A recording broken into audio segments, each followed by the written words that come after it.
Okay बेटा, चलो सब लोग इधर ध्यान दो। हमारा फिर आज का टॉपिक जो है वो है गैसियस मिक्सचर।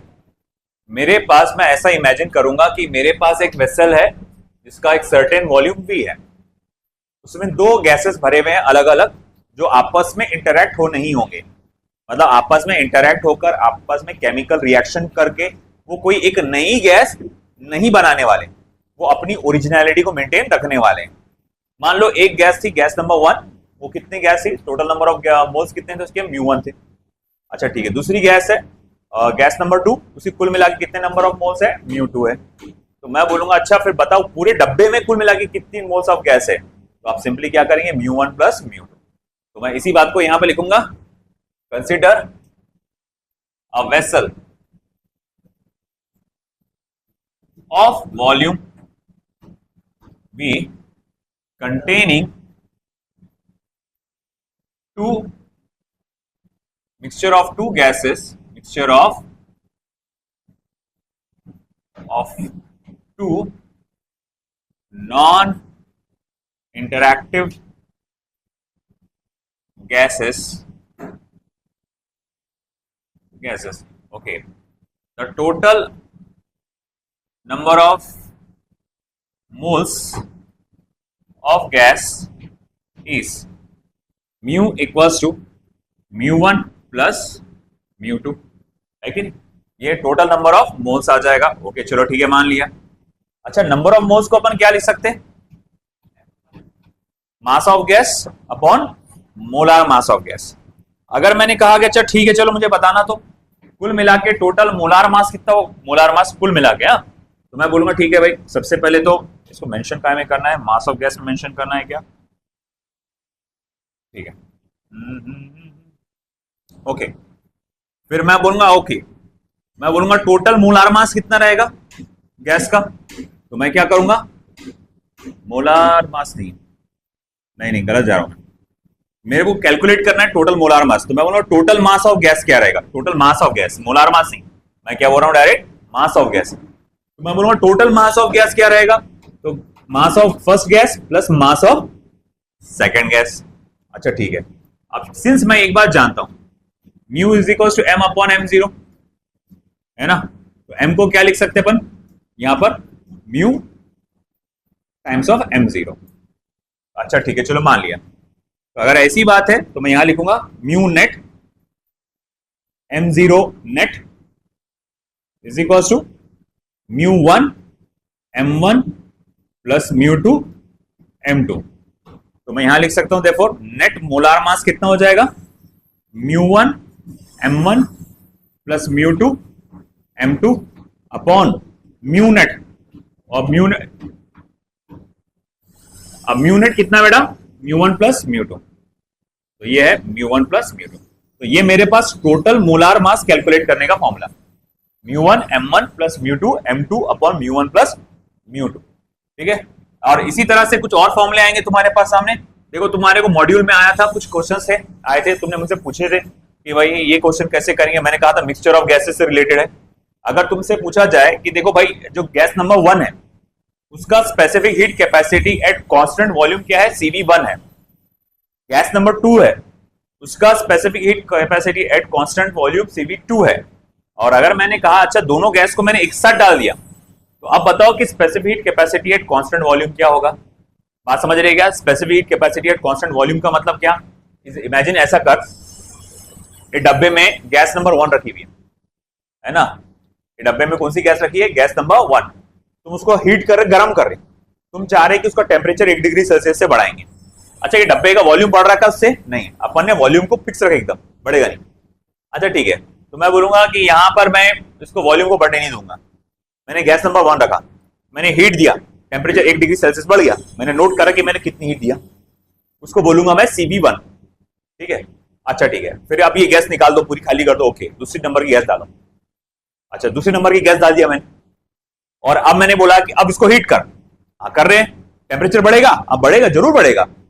अब मान लो 1 डिग्री सेल्सियस टेम्परेचर बढ़ाया अपन, कितना, 1 डिग्री सेल्सियस टेम्परेचर, उसके लिए तुमको कितनी हीट लगी, 1 डिग्री सेल्सियस टेम्परेचर बढ़ाने के लिए तुमको कितनी हीट लगी, 1। तो मैं बोलूंगा अच्छा ठीक है 1 मोल ऑफ गैस का टेम्परेचर 1 डिग्री सेल्सियस बढ़ाने के लिए मुझे मान लो CV2 नाम की हीट लगी। अच्छा ठीक है, चलो मान लिया। अब दोनों मिक्सचर एक साथ डाल दिए तुमने पहली वाली गैस भी डाल दिए, दूसरी वाली गैस भी डाल दिए, उसी डब्बे में दोनों गैस डाल दिए। समझ रहा ना तुमको? अब मैं फिर से गर्म कर रहा। अब मैं ये जानना चाहता हूं कि अब अगर मैं उसका टेम्परेचर फिर से 1 डिग्री सेल्सियस से बढ़ाना चाहता हूं, शायद कितने से, 1 डिग्री सेल्सियस से, तो अब मुझे कितनी हीट लगेगी एट कांस्टेंट वॉल्यूम? तो उसे मैं बोलूंगा सीवी मिक्स। तो भाई अब यहां पर उसका फॉर्मूला क्या रहेगा? सीवी मिक्स का डायरेक्ट फॉर्मूला लिखना है आपको, μ1 CV1 plus μ2 CV2 upon μ1 plus μ2 upon μ1 plus μ2। आया समझ में आपको? तो μ1 CV1 plus μ2 CV2 upon C1 plus C2, ये हमारे पास इस चीज का फॉर्मूला है। अब इसको हम लोग आगे मॉडिफाई कर सकते हैं बहुत अलग अलग तरीके से। बोले कैसे मॉडिफाई कर सकते हैं? तो मैं इसको ऐसा लिख सकता हूं कि CV इज इक्वल टू, मैं एक बात जानता हूं, R अपॉन गैमा माइनस 1 होता है।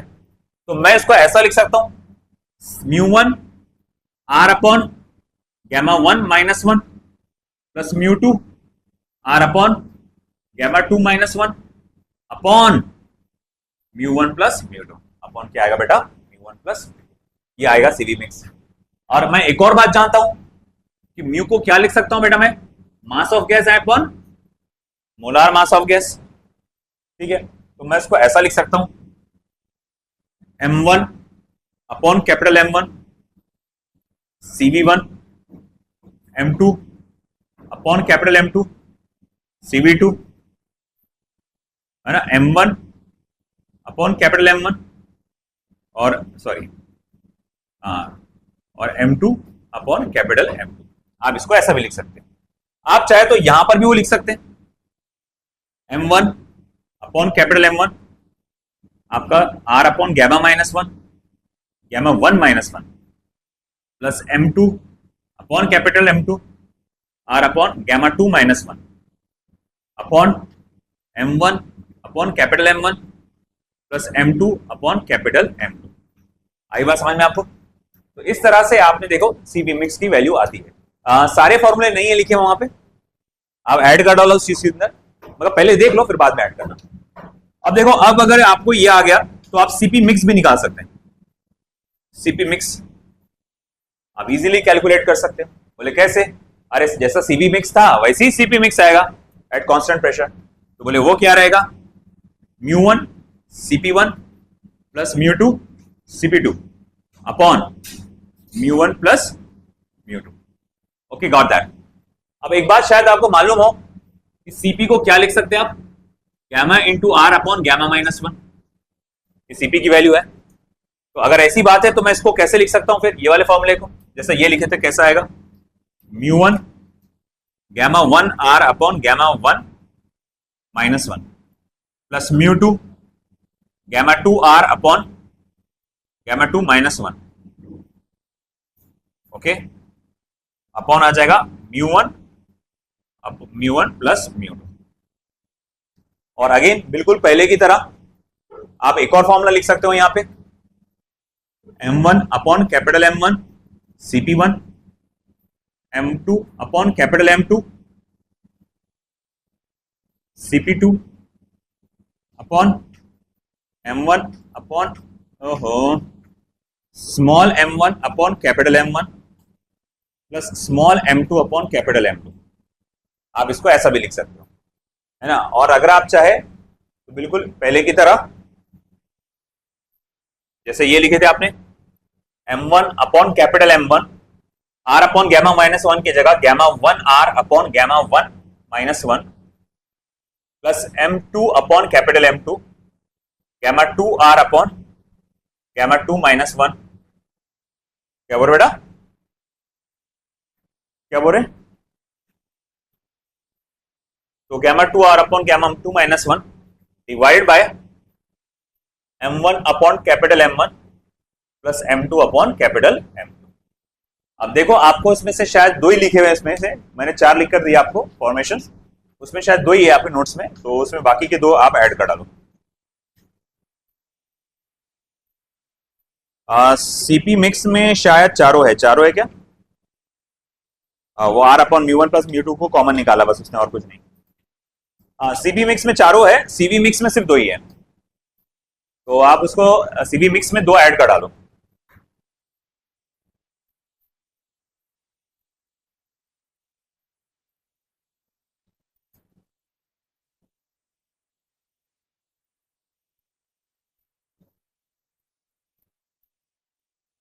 आगे बढ़ो। तो देखो जैसे तुमने सीबी मिक्स निकाले और जैसे तुमने सीपी मिक्स निकाले, वैसे ही तुम गैमा मिक्स निकालोगे। कैसा है, अगर तुमको एटलीस्ट बेसिक लेवल का समझ में आ गया, एक बेसिक लेवल का जम गया, तो आगे का तुम खुद बना सकते हो। जैसे अगर मुझे गैमा मिक्स निकालना है, मैं बेसिकली क्या जानता हूं, गैमा क्या होता है, सीपी अपॉन सीबी होता है। तो गैमा मिक्स निकालना है तो I can go for CP mix upon CB mix, CP mix upon CB mix. अच्छा, सीपी मिक्स क्या है, ये है mu one CP one plus mu two CP two upon mu one CB one plus mu two CB two. अब आप कई लोग सोच रहे होंगे mu one plus mu two कहां गया, वो कैंसिल हो जाता। जब रेशियो लेंगे तो यहां पर भी नीचे वही है, समझ रहा ना अरीब, है ना, सीबी मिक्स के भी नीचे वही है और सीपी मिक्स के भी नीचे वही है। तो जब आप रेशियो लेंगे तो वो कैंसिल हो जाएगा। ओके बेटा, फिर उसके आगे therefore gamma mix is equals to, मैं इसको क्या लिख सकता, M1 capital M1 CP1 plus M2 capital M2 CP2 upon M1 capital M1, ओ यार हाँ बराबर है, CV1 plus M2 capital M2 CV1। और अगर अब तुम सोच रहे sir cut cut cut cut, बेटा जूते मारूंगा मैं अगर तुमने बोले ये कट हो जाता करके आपस में। अब आगे क्या हो सकता देखो, M1 upon capital M1 gamma one R, अरे गौर से देखो, gamma one R upon gamma one minus one plus M2 upon capital M2 gamma two R upon gamma two minus one. Okay, यहां क्या होगा, capital M1 R upon gamma one minus one plus M2 upon capital M2 R upon gamma two minus one, है ना। CB2 की जगह, sorry यहाँ CB2 होना चाहिए था, तो आप इसको ऐसा लिख सकते हैं। हाँ, इसमें एक चीज कट हो सकती है, अभी बोलो क्या क्या कट हो सकता है, आर, फकत आर, उसके अलावा कुछ नहीं। आर को आप कट कर सकते हैं, आर हर जगह सेम है, कॉमन निकालो कैंसिल करो, ठीक है। अब अगर तुमको M1 कैपिटल M1 तुमको अड़चन दे रहा है तो एक काम करो, उसको म्यू में ही रखो, है ना। ठीक है, चलो भाई म्यू में रख रहा, मैं मेरे को बहुत बेचैनी कर रहा हूं। तो गैमा वन क्रॉस मल्टीप्लाई कर, gamma one multiply by gamma two minus one plus mu two gamma two जैसे कि वैसी upon into gamma one minus one. बेटा ये तुम्हारे पढ़ाई से रिलेटेड बातें चल रही है, तुम्हारी तालीम से, इधर ध्यान दो, बातें मत करो। अच्छा ठीक है, अब बोले नीचे का कहाँ गया, बताते हैं। अब देखो बेटा यहां पर क्या होगा, यहां पर भी क्रॉस मल्टीप्लाई करेंगे अपन, म्यू वन यहां तो सिर्फ वन है, तो gamma two minus one plus ये म्यू टू लो, ये गैमा वन माइनस वन नीचे उधर मल्टीप्लाई हो जाएगा। तुमको नहीं लगता कि जब ये क्रॉस मल्टीप्लीकेशन होगा, ये ऐसा मल्टीप्लाई होगा, ये ऐसा मल्टीप्लाई होगा, फिर नीचे भी मल्टीप्लाई होगा। अरे क्रॉस मल्टीप्लीकेशन सबको मालूम है ना भाई, सिखाना पड़ेगा। ये इसके साथ मल्टीप्लाई होगा, ये इसके साथ मल्टीप्लाई होगा, बाद में नीचे डिनोमिनेटर भी आपस में मल्टीप्लाई होगा, यानी gamma one minus one multiply by gamma two minus one आएगा। सिमिलरली यहां पर भी ये ऐसा मल्टीप्लाई होगा, यहां पर भी ऐसा मल्टीप्लाई होगा, नीचे भी मल्टीप्लाई होगा, यानी gamma one minus one multiply by gamma two minus one होगा। तुम देखोगे डिनोमिनेटर, इसके नीचे जो डिनोमिनेटर आ रहा है उसके नीचे जो डिनोमिनेटर आ रहा है वो सेम आ रहा है, और अगर सेम आ रहा तो वो कैंसिल हो जाएगा, तो बचेगा क्या, सिर्फ न्यूमरेटर। तो न्यूमरेटर में क्या बचेगा, सिर्फ ये mu one gamma two minus one, mu two gamma two minus one, ये ऐसा बच जाएगा, बात खत्म। हाँ, फिर तुमको अगर इसको मास में भी कन्वर्ट करना है, भाई तुम्हारे को झंझट करना है तो करो, है ना। Gamma two minus one plus M2 capital M2 gamma 2 gamma 1 -1, फिर उसके बाद m1 upon capital M1 gamma 2 -1 plus m2 upon capital M2 gamma 2 -1, नहीं गैमा 1 -1, है ना। अब भैया देखो यहाँ कंफ्यूजन होना बहुत लाजमी है, 1 है कि 2 है, 2 है कि 1 है कि नहीं, ये बहुत अपने को डिस्टर्ब करता है, तो ध्यान में रखो। ये तुम्हारे को आएगा तो कैसे आएगा एग्जाम में, बेसिक लेवल पे, मतलब यहाँ तक के डायरेक्ट वैल्यूज आएंगे, जैसे अभी तुम एग्जांपल्स देखोगे आज नहीं तो कल, तुम बेसिक लेवल पे तुमको यहाँ तक के आएगा कैलकुलेशन, वैल्यूज देगा, सॉल्व करो। हाँ, गैमा से रिलेटेड अगर ये आया तो तुमको एज इट इज यही पूछेगा, यही पूछेगा तुमसे कि भाई बताओ गैमा मिक्स क्या रहेगा, किसी भी एक डब्बे के अंदर दो गैसेस हैं, गैमा मिक्स की वैल्यू क्या आएगी। तो हो सकता है तुमसे ये वाला फॉर्मूला पूछ ले, हो सकता है तुमसे ये वाला फॉर्मूला पूछ ले, इन दोनों में से कोई एक फॉर्मूला तुमसे पूछा जा सकता है। आई बात समझ में, तो बी प्रिपेयर्ड फॉर दैट। आप पढ़ लो, अगर कुछ इसमें से मिसिंग है तो लिख डालो।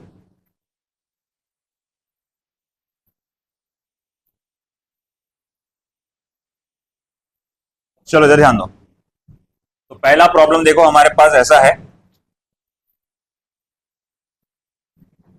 बहुत आसान सा है क्वेश्चन।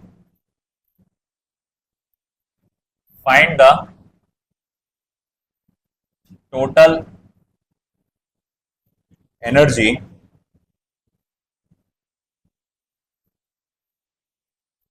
ऑफ 3 मोल्स, बेटा सब लोग ध्यान दीजिए इधर, ऑफ हाइड्रोजन गैस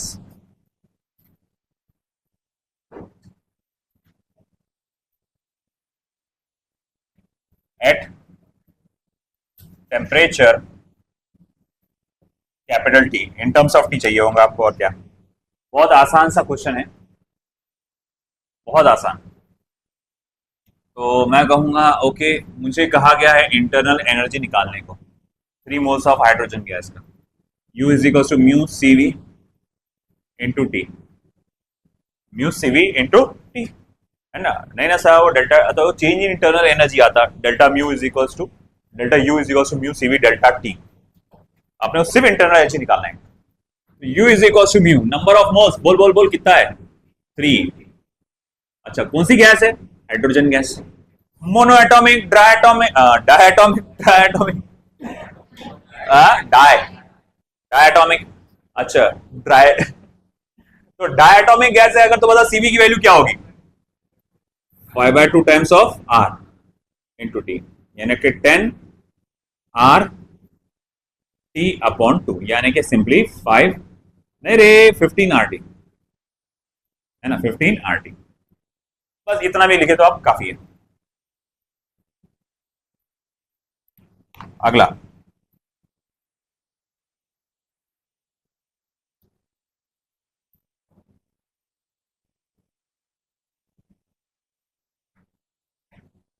कैलकुलेट, बेटा बातें मत करो, the internal energy of 1 gram of oxygen at standard temperature pressure. तो 1 ग्राम ऑफ ऑक्सीजन का स्टैंडर्ड टेम्परेचर प्रेशर पे क्या रहेगा इंटरनल एनर्जी, पता लगाओ। वंस अगेन सेम, बोलो क्या आएगा, 1 ग्राम, हाँ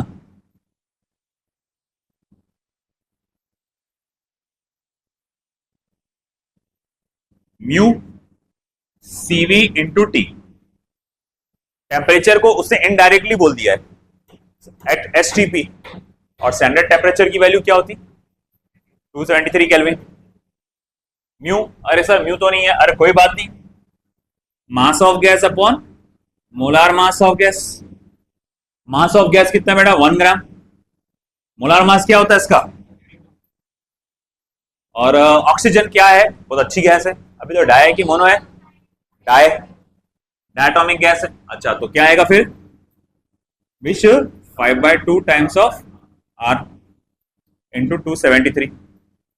एक काम करो, आर की वैल्यू भी डाल दी दो 8.314, है ना।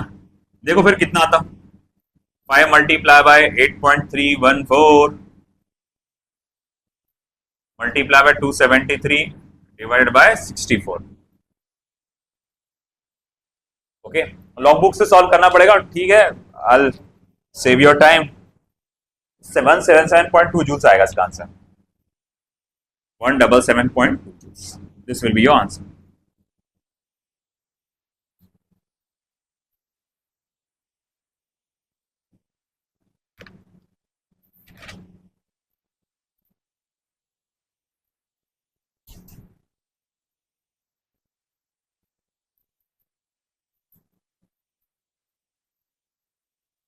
ये सीक्वेंस बराबर चल रहा ना।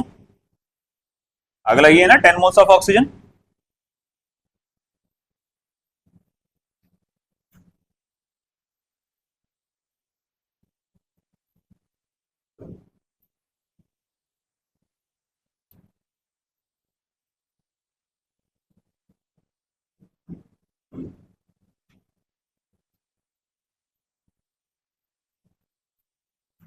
Ten moles of oxygen are kept at temperature capital T at some higher temperature twice T, 40% of molecular 40% of molecular oxygen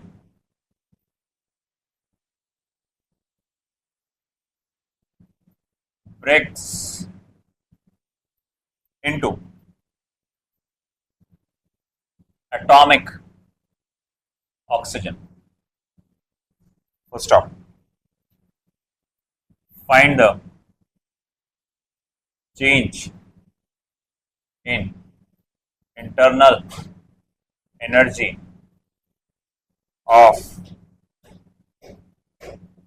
the gas. बड़ा प्यारा सा क्वेश्चन है।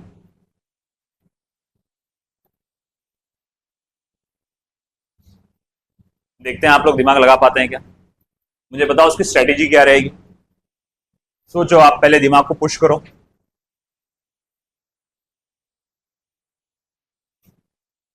तो मैं उसको ऐसा सॉल्व करूंगा, मैं ये देखूंगा मेरे पास कंडीशन नंबर 1 आएगी। गौर से देखे बेटा सब लोग, कंडीशन नंबर 1 इसमें क्या रहेगा, सब लोग ध्यान दे बेटा। इसने बोला है 10 moles of oxygen are kept at temperature T। 10 mole of oxygen है जो मॉलिक्यूलर नेचर में, मतलब डायटोमिक नेचर में, और आपके वो टेम्परेचर T पे है। तो उस वक्त की इंटरनल एनर्जी आप बोलेंगे म्यू CV डेल्टा T, नहीं बेटा T, है ना। ओके चलो माना, म्यू की वैल्यू क्या है, बोले 10। CV कितना होता है 3/2 times, okay 5/2 times of R into T, है ना। तो ये कुल मिला के हो जाएगा 25 RT। इक्वेशन नंबर 1 ये समझ में आया क्या? ये पहली कंडीशन सबको समझ में आई क्या? मुझे समझ में आई है पहली कंडीशन, है ना। नहीं इसी मुंडी मत हिला, ध्यान दे अच्छे से। इंटरनल एनर्जी निकालने का फॉर्मूला है म्यू इंटू टी। अपन ने बोले 10 मोल ऑफ ऑक्सीजन है, मॉलिक्यूलर नेचर में है, यानी डायटोमिक, है ना। ये एटम एक ऑक्सीजन का और ऐसा, ये जोड़ी में चल रहे हैं। अच्छा ठीक है, तो बोले सीवी उसकी वैल्यू क्या होती है 5/2 टाइम्स ऑफ आर होती है। ठीक है, फिर आपने कैलकुलेट किया, आ गया आंसर। अब आई बारी कंडीशन नंबर 2।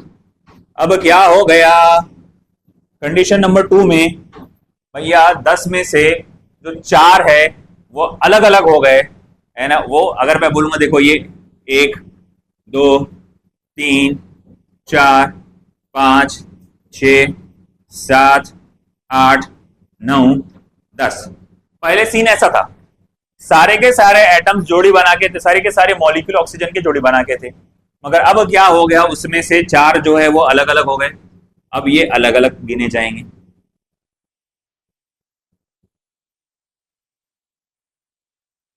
है ना। अब ऐसे अलग अलग हो गए। अब ये क्या बन गए, डायटोमिक। ये तो अभी भी है 6 मोल ऑफ डायटोमिक, मगर यहां 4 मोल काय के आ गए, मोनो एटॉमिक के। ना। तो कंडीशन नंबर 2 में जाऊंगा मैं, तो आप जाएंगे इंटरनल एनर्जी कंडीशन नंबर 2। तो mu 1 CV1 into twice T, temperature double हो गया ना, plus mu 2 CV2 into twice T. Okay ठीक है। म्यू 1 कितना बेटा 6, CV1 क्योंकि वो डायटोमिक है तो वो क्या हो जाएगा, डायटोमिक के लिए क्या बोलते हैं अपन, 5/2 times of R multiply by twice T, और ये क्या होगा 4 मोल, और ये हो जाएगा 3/2 times of R into twice T. देखो कैलकुलेशन क्या आ रहा,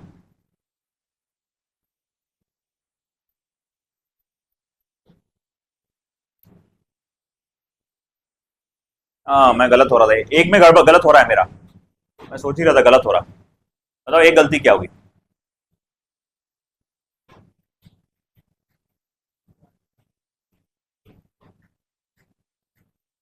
क्या गलती हो रही, आई वॉज डाउटफुल कि वो गलत जा रहा है करके, और गलत हुआ मेरे से, क्या गलती पकड़ो मेरी।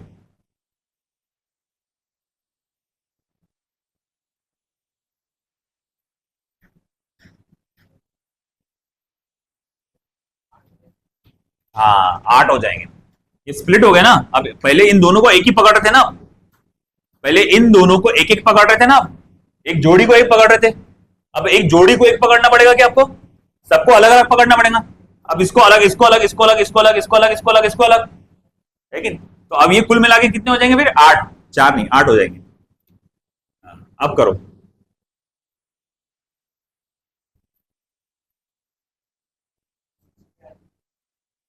कितना आ रहा, नहीं बेटा 54 RT आ रहा, 54 RT आएगा, 54 RT, 54 RT। फिर डेल्टा यू जो रहेगा U2 - U1 रहेगा, तो delta U is equal to 54 RT -25 RT, और 54 में से कितना गया 29 RT बचेगा,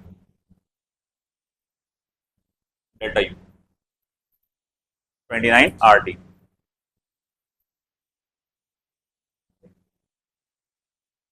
चलिए अगले क्वेश्चन की तरफ बढ़ते हैं।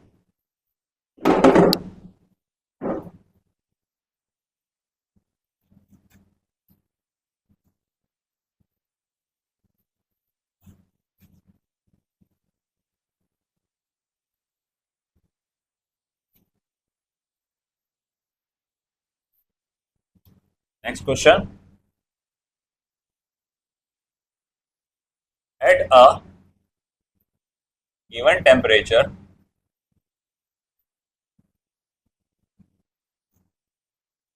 the internal energy of monoatomic comma diatomic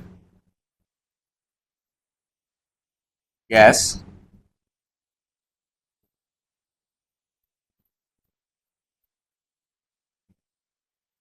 is U suffix 0 each, full stop.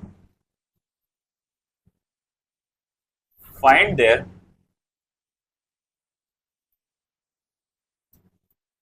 translational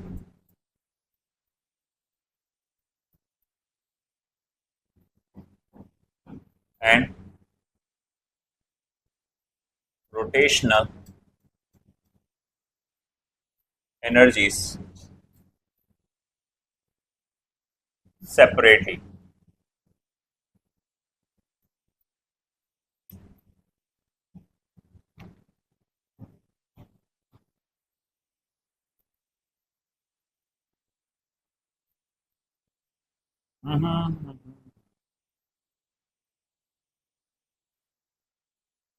चलो देखो, देखो ये क्वेश्चन कैसा करेंगे।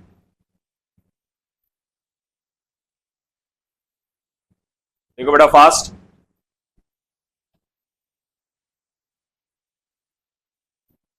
देखो पहला तो आसान है, मोनोएटॉमिक का तो बड़ा आसान है। Number one, for mono atomic gas. Okay, तो अगर आप देखेंगे कि मोनो एटॉमिक गैस में सिर्फ ट्रांसलेशनल काइनेटिक एनर्जी होती है, याद है ना? मोनोएटॉमिक में सिर्फ ट्रांसलेशन है, डायमेट ट्रांसलेशनल प्लस रोटेशनल है कि नहीं? तो मैं कहूंगा ठीक है, for monoatomic gas, in a monoatomic gas, in a monoatomic gas we got only translational kinetic energy. Hence इसी कारणवश मैं कहूंगा कि हमारे जो टोटल एनर्जी है, कितनी है रे भैया? टोटल एनर्जी वो पूरी की पूरी ट्रांसलेशनल काइनेटिक एनर्जी है, and rotational kinetic energy is zero. Translational kinetic energy क्या है आपका? टोटल कितना है? kT, और is equals to U zero, क्योंकि उसने बोला ना कि मोनोटॉमिक गैस के पास पूरा कुल मिला के क्या है? यू जीरो आपकी एनर्जी। तो ट्रांसलेशनल की इतनी है, रोटेशनल की इतनी होंगी जीरो। पूरा का पूरा खेल तो असल स्टार्ट होता है यहां पे। ओके, फॉर डायएटॉमिक गैस,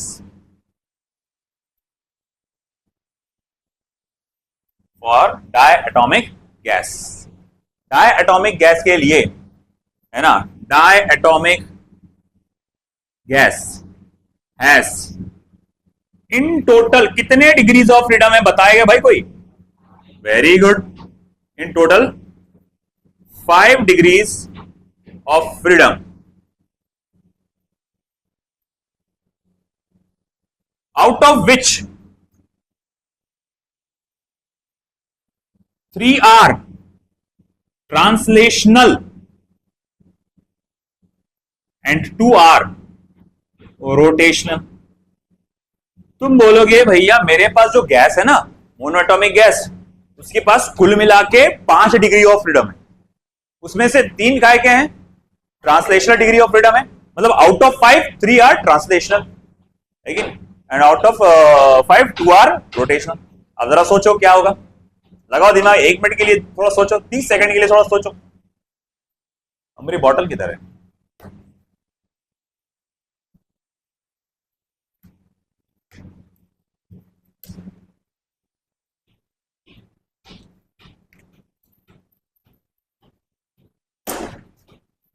सोचो जरा,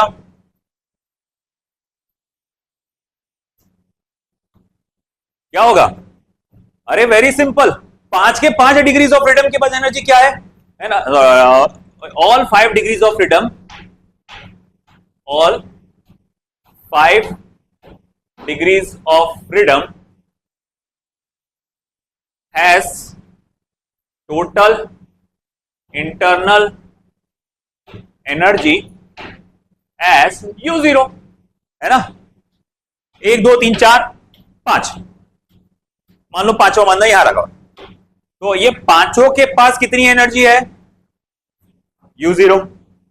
5 है ना डिग्रीज ऑफ फ्रीडम, है ना? इसमें से 3 ट्रांसलेशनल है, 2 रोटेशनल है, माने पांचों को मिलाकर कितना है इनके पास? यू जीरो है कि नहीं? अच्छा ठीक है, मतलब पांचों को मिलाकर अगर यू जीरो है, और मैंने बोला अच्छा बता तो जरा इन तीनों के पास फिर कितनी होंगी? तो आप क्या करेंगे? 3/5 लेंगे। क्या लेंगे? 3/5 लेंगे। 3/5 5 क्या करेंगे? 3/5। तो मैं बोलूंगा ट्रांसलेशनल काइनेटिक एनर्जी क्या होगा? 3/5 ऑफ टोटल एनर्जी, है कि नहीं? अरे जैसा 1/3 लेते हैं, 2/3 लेते हैं अपन, है कि नहीं? तो भैया 3/5 ऑफ यू जीरो, मैं इमेजिन कर लो ये 3 लोगों के पास है ना, 3 लोगों के पास मैंने अपनी संपत्ति बांटा, मैं इन तीनों को मिलाकर मेरी संपत्ति के 100 करोड़ रुपए दे दिया, इमेजिन कर लो, है ना? 100 करोड़ दे दिया मैंने इन तीनों को मिलाकर। मैं बोलूंगा इसके पास कितना है? 1/3। इन दोनों के पास कितना है? 2/3। वैसे ही 5 लोग है, पांचों के पास मिलाकर एनर्जी कितनी है? You zero. उसमें से ट्रांसलेशनल वाले कितने हैं? 3। तो उनके पास क्या आएगा? 5 में से 3 मल्टीप्लाई बाय यू जीरो। अच्छा रोटेशनल कितना होगा फिर?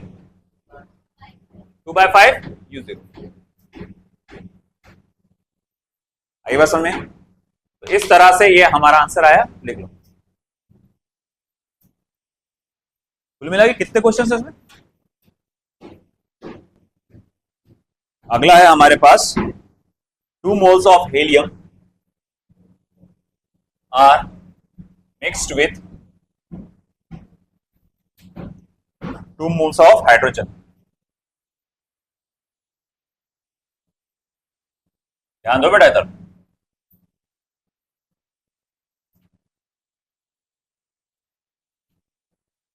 फाइंड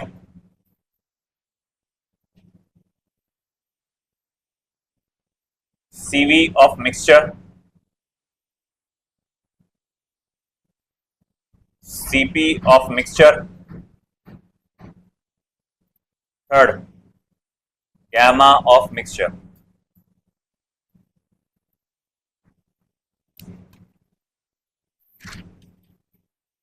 बहुत पंचट क्वेश्चन, इजीली हो जाएगा आपका। 2 moles of helium are mixed with 2 moles of hydrogen। तो वो बोल रहा है कि भैया एक ही डब्बे में तुमने हीलियम को भी भर दिए, एक ही डब्बे में तुमने हाइड्रोजन को भी भर दिए। तो अब पता लगाओ कि मिक्सचर का सीवी, तुम्हारा उधर का हुआ नहीं क्या? हो गया ना? तो भाई एक डब्बे में जो मिक्सचर है, तो मिक्सचर मिसल जो है, तो उसमें सीवी का वैल्यू क्या आएगा, सीपी का क्या आएगा, गामा का वैल्यू क्या आएगा। अरे बहुत आसान, बहुत आसान। पहले आसानी के लिए मैं एक काम करता हूं, मैं एक एक करके सारी वैल्यूज लिख लेता हूं।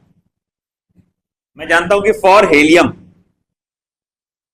हेलियम के लिए सीवी, उसको 1 नाम दूंगा मैं हेलियम को।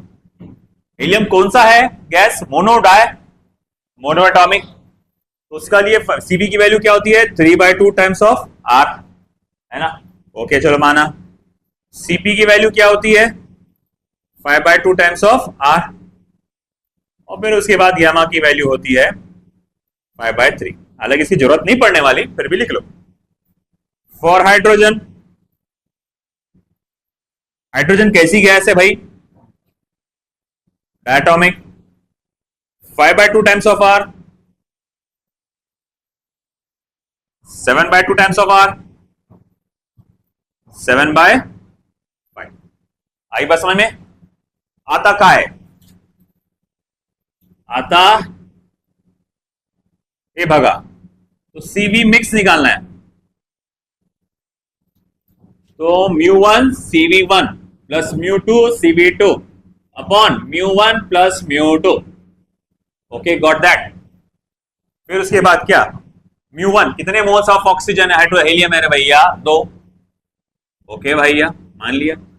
CV1 की वैल्यू कितनी है भैया? 3/2 टाइम्स ऑफ आर। ओके बेटा मान लिया। अगला क्या है? मिक्स विथ 2 मोल्स ऑफ, अच्छा ठीक है, 2 मोल्स ऑफ हाइड्रोजन। ओके इसकी वैल्यू क्या है? 5/2 टाइम्स ऑफ आर। ओके भाई 2 + 2 इज इक्वल टू 22। अल्ट्रे है ना? 3 + 5 आर, यानी कि कितना हो जा रहा है? 8 आर डिवाइड बाय 4, यानी कि ट्वाइस आर। तो आपका आंसर आ जा रहा है ट्वाइस आर, ट्वाइस आर। तो अब और एक क्वेश्चन एक बार पढ़ो। 2 मोल्स है ना? 2 moles of helium are mix with 2 moles of hydrogen, है ना? ठीक, क्योंकि मेरे कैलकुलेशन में 4 मोल्स ऑफ लिखा हुआ है हाइड्रोजन। ठीक है ना, कोई बात नहीं, अपन 2 मोल्स से ले पकड़ के चलेंगे। दूसरा, अब सीपी मिक्स है ना, तो सीपी मिक्स निकालेंगे अपन। 2 मल्टीप्लाई बाय CV1 कितना बेटा? 5/2 times of R plus 2 multiply by 7/2 times of R upon 2 + 2। तो ये कितना हो जाएगा बेटा? ऊपर ये 2 कटा 2 कटा 2 कटा 7 12 आर अपॉन 4, यानी कितना हो जाएगा बेटा? 3 आर, है ना? 4 3 12। अब अगर किसी ने कहा कि गैमा मिक्स निकालो, और तुम सोच रहे होंगे अच्छा सर वो वाला फॉर्मूला लगाएंगे आखिरी वाला। अरे बेटा जरा दिमाग का इस्तेमाल कर, CP mix upon CV mix कर। इतना लंबे फॉर्मूले में क्यों जा रहा है? जो काम आसानी से हो सकता है आसानी से कर। तो वो आ जाएगा 3R अपॉन 2R, यानी कि 3/2। This will B answer. लिखो।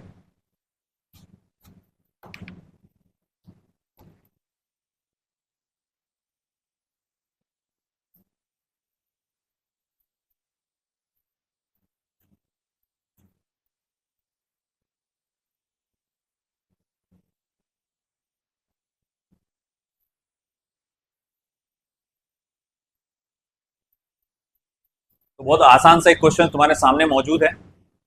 What amount of heat must be supplied to 2 kilogram 2 into 10 raised to power minus 2 kilogram of nitrogen at room temperature to raise its temperature by 45 degrees Celsius at constant pressure। Molecular mass of oxygen दिया हुआ, nitrogen दिया हुआ है और are की value दिया। अरे बहुत आसान है, स्पेसिफिक हीट कैपेसिटी वाला फॉर्मूला लग रहा ना यहाँ पे। कौन सा? Delta Q is equals to mu CP delta T, ये फॉर्मूला लग रहा है यहाँ पे। Delta Q is equals to mu CP delta T. चलो करो कैलकुलेट, चेक साथ कैलकुलेट करे, बताओ क्या आएगा इसका आंसर। हो जाए ना तो बैठा मत रहा करो, आगे का खुद लिख के सॉल्व करो। वो भी हो गया तो उसके आगे का खुद सॉल्व करो, आगे बढ़ के रहो।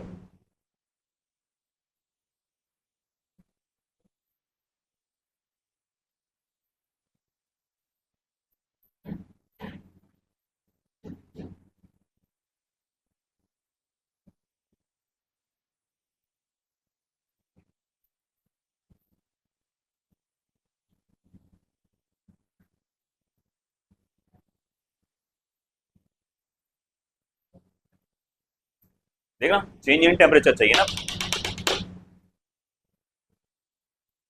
कितना 25। अरे चेंज इन टेम्परेचर देखना, वो सोचना रूम टेम्परेचर को आपको देख रहा डायरेक्ट है ना, राइज इन टेम्परेचर है ना अपने पास।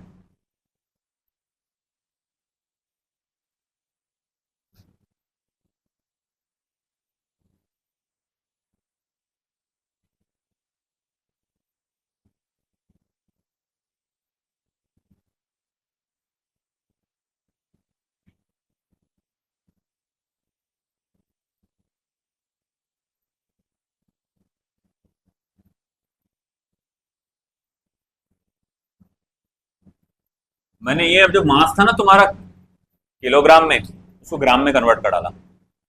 2 इंटू 10⁻⁻² किलोग्राम, इसको लिख सकता मैं 20 इंटू 10⁻³ किलोग्राम, यानी 20 ग्राम। क्योंकि जब आप ये लेते रेशियो तो दोनों ग्राम्स में होते हैं, तो इसीलिए दोनों सेम यूनिट्स में होना जरूरी है। एक तो इसको किलोग्राम में कन्वर्ट करो या इसको ग्राम में कन्वर्ट करो।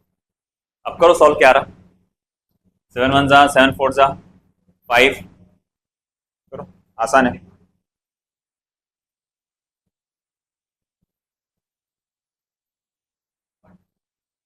कहाँ पर तुम? हाँ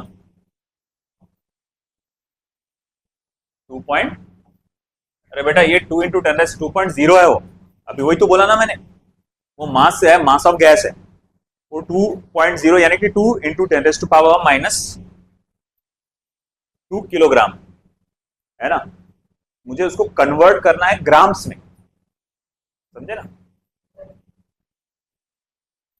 तो कैसे कन्वर्ट करूंगा? 20 इंटू 10⁻³ किलोग्राम है ना, और फिर उसका क्या हो जाता है 1 ग्राम, 1 है ना, 20 ग्राम हो जाएगा आंसर। देख लो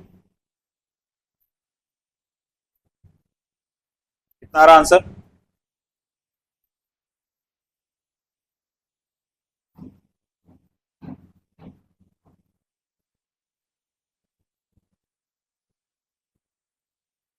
कितना रहा आंसर?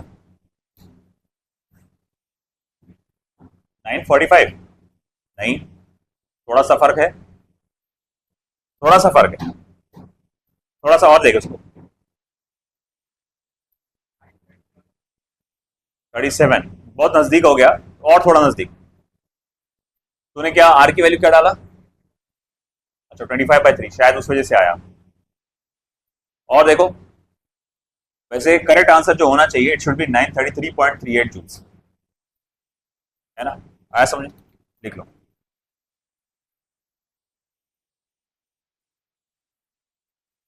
तो इसने बोला है कि calculate the total number of degrees of freedom processed by all the molecules in 1 centimetre cube of hydrogen at STP, not NTP. NTP गलत है, एसटीपी होना चाहिए।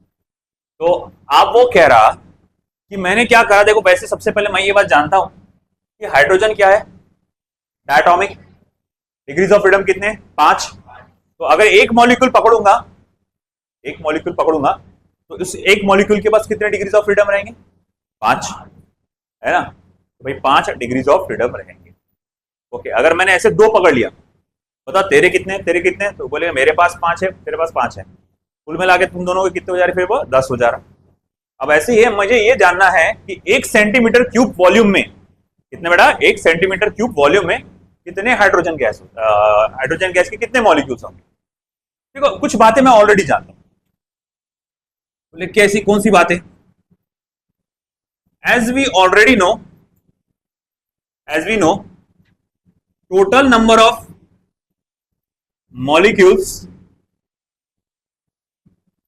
in 22.4 liters, 22.4 liters यानी कि 22.4 into 10⁻³ metre cube, 22.4 into 10⁻³ metre cube. अच्छा, metre cube को centimetre में convert कर दो, क्या आएगा? +6, और फिर +6 और -3 मिलकर क्या हो जाएंगे? 30, +3, 3 0 लग जाएंगे, या 3 10⁻³ से मल्टीप्लाई कर दूंगा, और 224 जो सेंटीमीटर क्यूब। तो आपको एक बात मालूम है कि at standard temperature pressure, at standard temperature pressure आपके 22.4 लीटर्स का जो डब्बा होता है, जो वॉल्यूम होता है, इसमें टोटल नंबर ऑफ मॉलिक्यूल्स जो होते हैं एट स्टैंडर्ड प्रेशर आर कितने होते हैं भाई? एवोगैड्रोस नंबर कितना होता है? 6.023 इंटू 10⁻23, है ना? कितने वॉल्यूम में बेटा? 22400 सेंटीमीटर क्यूब वॉल्यूम में। हेंस मैं बोल सकता हूं, hence the total number of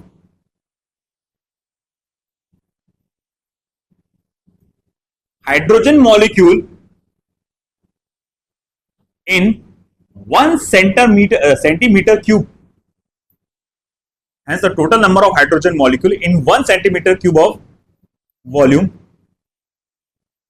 will be, तो उसको मैं n पकड़ लेता हूं, मैं बोलूंगा अच्छा पूरे इसमें कितने आते? तो बोले 6.023 इंटू 10⁻23, ओके, 6.023 इंटू 10⁻23। अच्छा, 1 सेंटीमीटर क्यूब में कितने आएंगे? तो आपको क्या करना पड़ेगा? ये वैल्यू सेंटीमीटर क्यूब में डालना पड़ेगा। अगर मैंने ये वैल्यू यहां पर ये वाली वैल्यू डाला तो वो मुझे क्या बताएगा? 1 मीटर क्यूब में कितने मॉलिक्यूल है। बात समझ रहा है? एक डब्बा पकड़ जिसकी लंबाई, चौड़ाई, ऊंचाई 1 मीटर की है, उसमें कितने मॉलिक्यूल है वो अगर मुझे निकालना है तो मैं क्या करूंगा? ये जो मीटर्स में जो वैल्यू आ रही है वो डालूंगा वॉल्यूम की, है कि नहीं? और अगर मुझे निकालना है कि सेंटीमीटर में कितना आ रहा, एक डब्बा छोटा, 1 सेंटीमीटर चौड़ाई, 1 सेंटीमीटर ऊंचाई, तो बोले उसमें कितने मॉलिक्यूल्स आएंगे, वो कैसे निकालूंगा? तो तुमको क्या करना पड़ेगा? फिर तुम्हारे को सेंटीमीटर वाली वैल्यू, क्यूब वाली वैल्यू डालना पड़ेगा। चलो मैं डाला यहाँ पे 22400 जो कि सेंटीमीटर क्यूब में रहेगा। इसका आंसर मैं लिख देता हूँ, बहुत इसका कैलकुलेशन लंबा जाएगा, टाइम नहीं है इतना। इसका आंसर रहेगा 2.69 इंटू 10⁻90, 2.69 इंटू 10⁻90, है ना? तो ये आ गया आंसर। फिर जैसे कि मैं जानता हूं हर एक मॉलिक्यूल के पास कितने डिग्रीज ऑफ फ्रीडम है? 5, है ना? मैं जानता हूं since each molecule have has, ध्यान से चलता अपने इसमें, 5 डिग्रीज ऑफ फ्रीडम। जैसे कि हम जानते हैं हर एक मॉलिक्यूल के पास 5 डिग्री ऑफ फ्रीडम होंगे बेटा, वो पढ़ाया जाता है, has 5 degrees of freedom.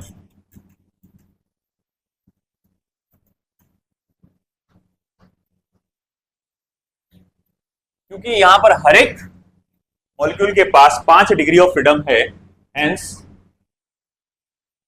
All the molecules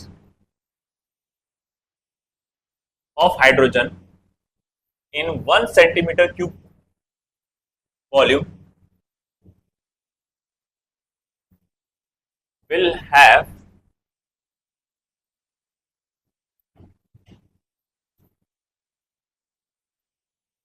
कितना रहेगा रे भाई?